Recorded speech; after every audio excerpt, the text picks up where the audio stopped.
여러분, 이 신명기 말씀을 읽어보면은 이 모세의 설교라고 할 수도 있는 내용을 우리는 짐작할 수 있어요. 또 하나는 지나간 광야 생활에서 있었던 일들을 회상하면서 다시 그것을 다시 그 요단강을 건너가기 직전에 마지막에 자기 백성들에게 전하는 말이에요. 그래서 지금 있는 건 현재적인 그 이야기를 한 게 아니라 이 이전에 있었던 그 이야기들을 백성들에게 다시 기억나게 하고 다시 전하는 내용이에요. 그래서 그 옛날에 그 시내산에서 올라가서 내려와서 이제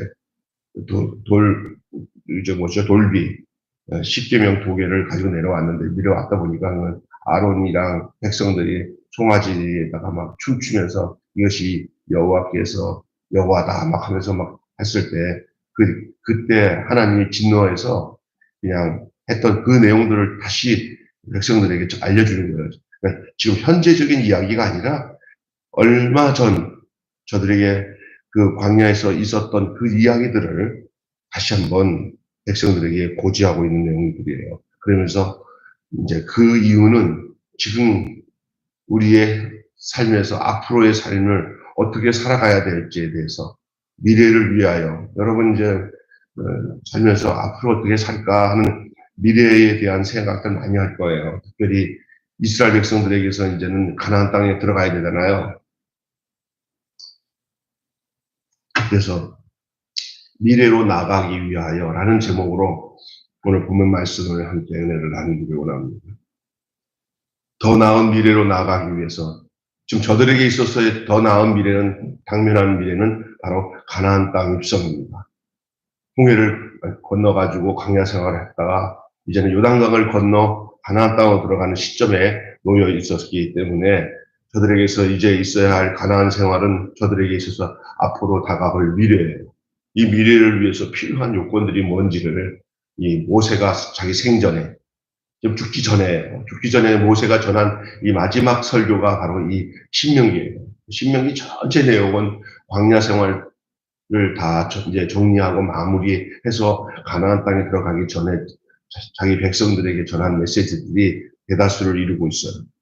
우리는 이 모세의 모습을 보면서 더 나은 미래를 꿈꾸고 살아가야 할 당면한 위치에 놓여 있어요. 오늘 사모님이 기도한 것처럼 우리 나라가 참 걱정되고 하고 이런 기도하잖아요. 좋은 지도자가 세워져서 지금까지 이 나라가 어렵지 않게 왔는데 앞으로도 하나님의 돌보심이 있어야 된다고 우리가 이 나라를 위해서 중보하며 기도할 책임이 있습니다. 모세가 백성을 향했던 그 마음들, 하나님 앞에서 자기 백성, 이스라엘 백성들이 이제 가나안의 미래를 꿈꾸고 이 모압 평지에서 말씀을 전하고 이제 이 백성들이 모세의 말씀을 듣는 것처럼 우리는 미래를 기대하며 오늘 말씀을 들어야 됩니다. 지금 이 신명기에서 오늘 모세가 하고 있는 내용은 모압 평지에서 말씀을 전해서 모압 평지 설교라고 해요. 그리고 그건 지나온 그들의 하나님께서 인도했던 모든 과정에 대한 이야기들을 전하면서 다시 세상 말로 신신당부하는 거예요. 너희 들어가서 이렇게 살아야 미래의 삶이 밝을 것이다.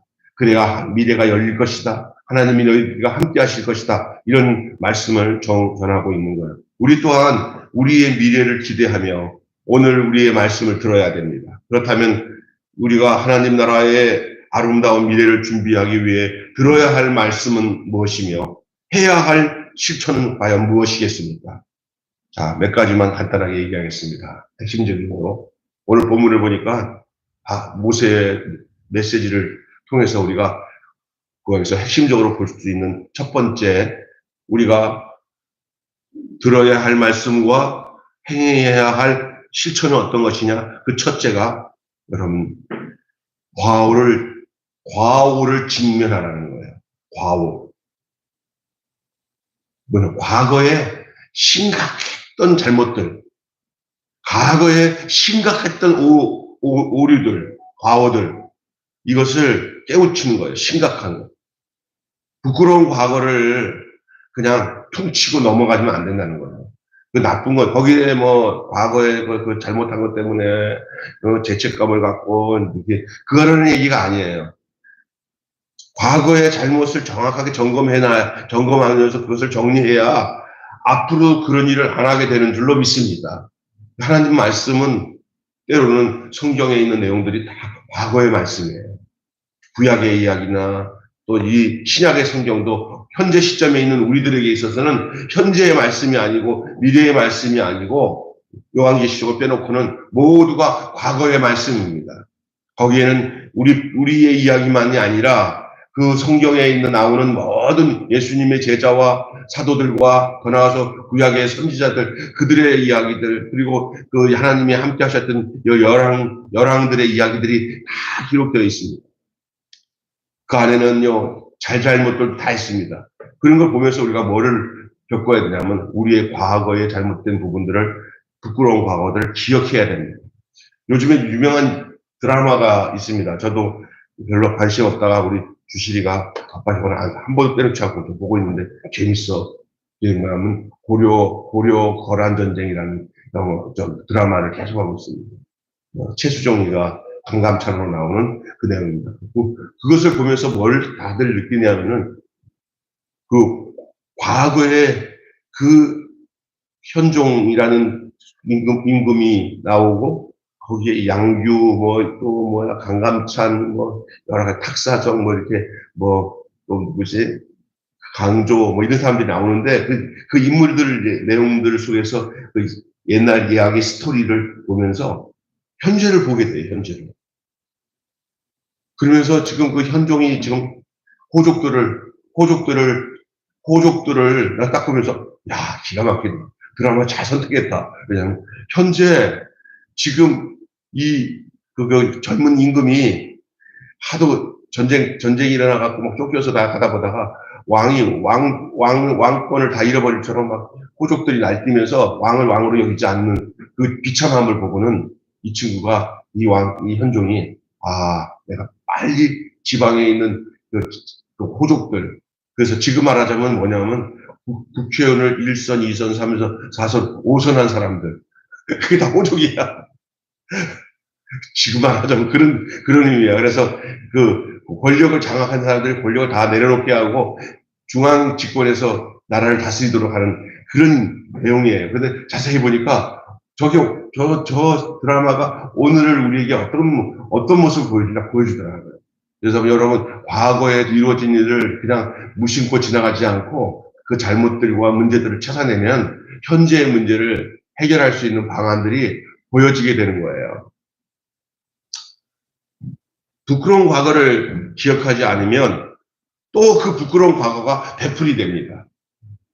회피하거나 망각하지 않고 그것을 직면하고 받아들이면서 그 문제 파악을 분명히 하고 또다시 그러한 오류를 범하지 않도록 해야 되는 것이 과거를 직면하라고 하는 내용입니다. 교훈을 뼛속 깊이 새겨야 되는 것입니다. 잊지 말자 6.25, 상기하자 6.25 이렇게 하잖아요. 사실 6.25 같은 나라 비참한 현상이 없기 위해서 상기하자 6.25가 되는 거예요. 과거에 대한 반성에서 새로운 미래를 위한 첫걸음은 거기서 시작되는 거예요. 그래서 여러분 그 임진왜란이 일어나는 그 갖고 유성룡이가 정비룡 징비룡인가 하는 그 책을 썼는데 여러분 이 역사가 참 중요한 거예요. 역사를 알아야 돼요. 이게 사관이라고 하는데 역사를 잘 통해서 과거의 그 잘못들을 깨닫는 거예요. 좋은 것도 그려져 있을 수 있어요. 이순신 장군 같이 정말 그러나 과거의 이야기들은 우리가 그때 이런 상황에서 이렇게 준비했으면 이런 꼴 안 당했을 텐데 하는 일들을 많이 보게 돼요. 그래서 미래를 위해서 준비해야 될 중에 제일 중요한 것은 현재만 보지 말고 지금 현재를 비춰주고 있는 이 과거를 보면서 그 과거가 되풀이지 않도록 이 현재에서 또한 앞으로도 이 과거 같은 일이 미래에 생길 거라고 생각하고 이 현재 그 과거의 상황을 보고 그 미래를 준비할 수 있어야 되는 것이죠. 과거에 대한 반성에서 새로운 미래를 위한 첫걸음은 시작된다는 얘기예요. 그 다음에 이것은 참 중요한 얘기지만 더 나아가서 그렇게 된 상태에서 정말로 지금 이루어져야 될 일이 뭐냐? 그 모든 사실로 인하여 지금 눈물로 기도해야 됩니다. 눈물로 기도해야 됩니다. 첫째, 과거를 직면하라. 두 번째, 눈물로 기도하라. 완악한 백성이 죄를 얻어 멸절에 선언받았을 때 모세는 눈물로 탄원의 기도를 올렸습니다. 처절한 기도에 하나님은 마음을 돌이키셨고 백성은 위기에서 벗어날 수가 있었습니다. 비통의 감수성이 메마른 시대입니다. 무정하고 무감각한 세상에서 교회와 세상을 위해 눈물로 탄원하는 자가 되어지기를 바랍니다. 세 번째로는요, 마지막 뭐냐? 미래를 준비하라.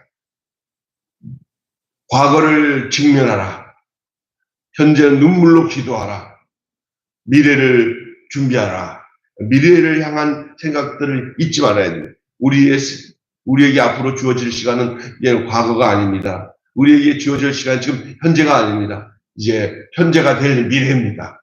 앞으로 현재가 될 미래고 앞으로 그 과거도 그 현재도 나중에는 현재를 통해서 미래도 현재를 통해서 과거가 될 것입니다.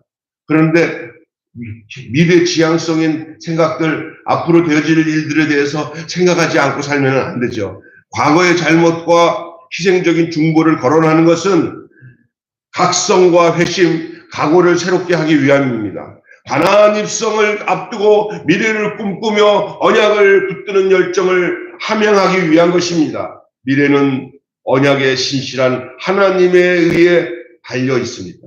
미래는 내 손에 달려 있지 않습니다. 하나님의 손에 달려 있습니다. 그렇기 때문에 현재를 눈물로 기도하는 각성이 필요한 겁니다. 그래야 하나님이 함께 하시는 그 미래가 우리로 하여금 하나님의 섭리와 뜻과 그 인도하심에 따라 그 결과가 우리에게 나타나게 될 것이고, 과거에 그 비참했던 그 정말 치욕적인 그 과거의 실수를 다시 한번 반복하지 아니하는 그런 역사가 나타나게 되는 것이죠. 우리도 언약을 호소하고 내일을 계획하는 저와 여러분이 되시길 바랍니다. 결론적으로 말한다면 암담한 현실은 어두운 미래를 예고하고 있습니다. 돌아볼 줄 모르는 무지와 애통을 잃어버린 무감각은 우리를 근심하게 합니다. 돌아볼 줄 아는 해안, 과거가 이렇구나. 그러면 그 문제를 가지고 눈물로 기도하는 그런 영적 감각, 이것이 우리로 하여금 모든 다가올 미래에 대해서 또다시 엎어지지 않고 쓰러지지 않고 하나님의 인도하심을 넉넉히 인도함을 받는, 하나님의 인도함을 넉넉히 받는 그런 비결이 되는 것입니다. 자, 우리가 이럴 때일수록 과거를 철저히 반성하고 비통한 심정으로 기도하며 언약에 의해 의지의 미래를 준비해야겠습니다. 지금 이것은 우리에게 당면한 우리의 교계의 현실이며 우리의 인생의 현실일 수도 있어요. 더 나아가 이 나라의 현실일 수 있어요. 우리가 이 세 가지 중요한 부분들 다시 한번 반복해서 말씀을 드린다면 여러분, 과거가 아니라 과거에 잘못됐던 것들을 직면하시라. 그것을 외면하지 말고 다시 되돌아봐야 된다는 거예요. 기억하고 그 다음에 눈물로 기도해야 됩니다. 현재 영적 대각성을 가져야 됩니다. 메마른 마음이 아니라 간절한 마음으로 메마르지 않고 정말로 무감각하지 않고 무정하지 않고 세상과 나라를, 교회와 세상을 위해서 눈물로 탄원하는 자가 되어야 됩니다. 미래를 준비해야 됩니다. 그건 뭐냐? 과거의 잘못과 희생적인 중보를 얘기하고 있는 것은 바울을 기억하고 직면하고 또 뭐라고 그랬어요? 눈물로 기도해야 되는 이유는 그런 각성과 회심, 그 각오를 정말 새롭게 하기 위한 거예요. 오늘 어쩌면 우리에게 당면하는 모든 앞으로의 세계, 그 세계는 우리는 전혀 몰라요. 하나님께서 우리에게 다루어 나가실 거예요. 뭐 우리가 가만히 있으면 되겠지가 아니에요. 이 세 가지로 미래를 준비해야 돼요. 과거, 현재, 앞으로 미래, 이 부분에 대해서 이렇게 준비를 해야 내일을 위해 씨앗을 심어야 됩니다. 내일을 위하여 씨앗을 심는 그런 심정으로 하나님께 기도해야 됩니다. 정말 간단하게 약간 이제 여기만 집중해서 얘기하겠습니다. 그 뭐냐. 다음 세대의 교회가 젊은 세대들이 점점 줄어들고 목사님들을 만나서 얘기를 해보면은 주일학교가 없어져 버리고 지금 우리 교단도 지금 지방에도 갔더니 일부 대형 교회 이렇게 교회들이 없어지면 싹싹 쓸어 모으는 교회 빼고는 전부 다 어려운 이 상황에서 앞으로의 시대에 어떻게 할 것인가 답은 안 나오지만 그러나 이런 답은 나와요. 뭐냐 오늘 말하고 있는 이야기 과오를 직면하고 눈물로 기도하고 미래를 어떻게 준비할까를 생각하며 하나님 앞에 기도하는 거예요. 그래서 너무 욕심부리고 개교회마다 자기밖에 모르는 그런 게 아니라 일단 인구가 절벽이 되니까 아이들이 없잖아요. 학교 아이들이 없잖아요. 일단은요. 그 주일학교가 없어지는 건 당연한 거지.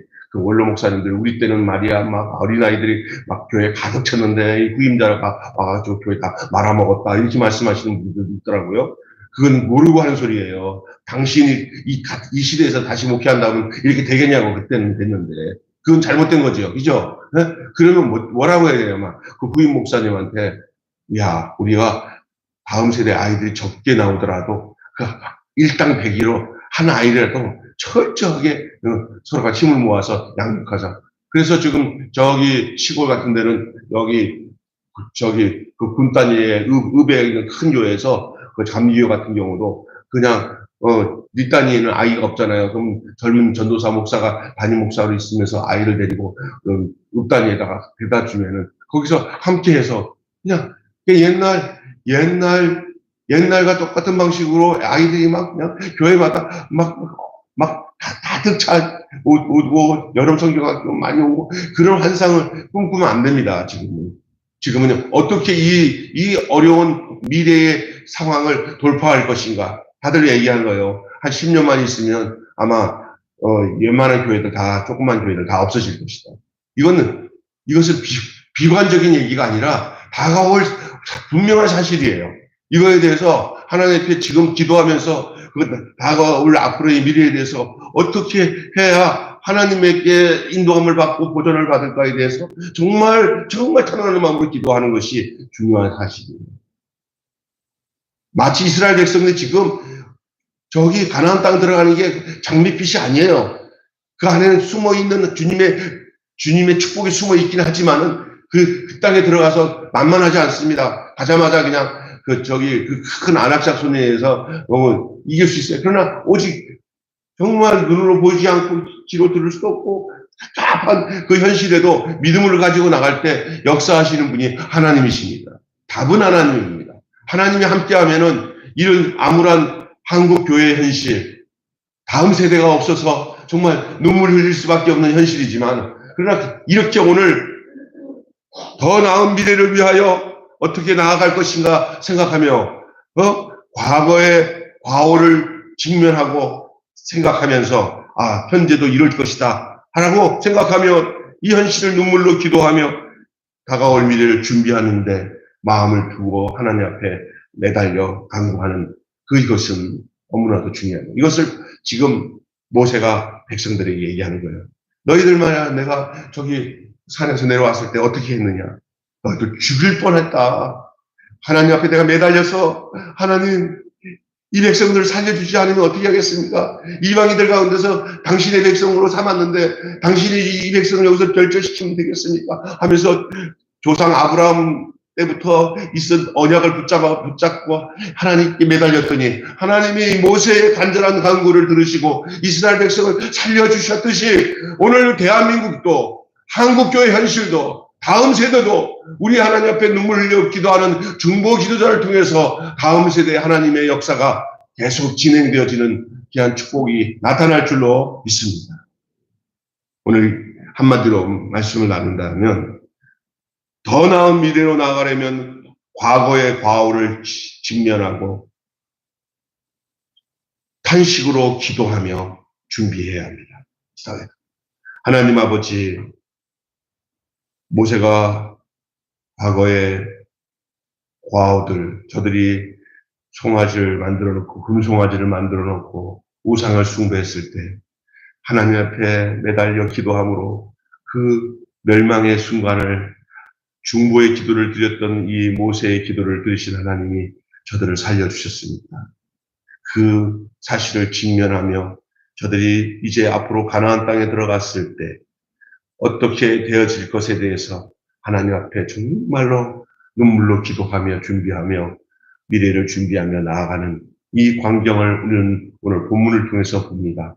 이 내용이 오늘 앞으로 이 대한민국의 기독교 또 다음 세대의 이 젊은 청년들이 그리고 한국교회 아니 각자 개교의 이 지교회들이 앞으로 미래에 어떻게 될 것인가 생각하면 지금 눈물을 흘리지 않을 수 없는 상황입니다. 이때 우리가 기억해야 될 것. 모세가 이스라엘 백성을 위해서 이렇게 중보의 기도를 드렸던 것처럼 오늘 우리가 다음 세대를 위하여 미래를 위하여 중보 기도를 드리며 우리의 그 교회들이 하나님 한국교회 기독교 이 교회가 하나님 앞에 어떻게 보존되었으고 하나님께서 우리를 통해 어떻게 쓰실 것에 대해서 정말 묵노와 기도할 수 있는 저희들 되게 하여 주시옵소서. 우리 주 예수님의 이름으로 기도하옵나이다.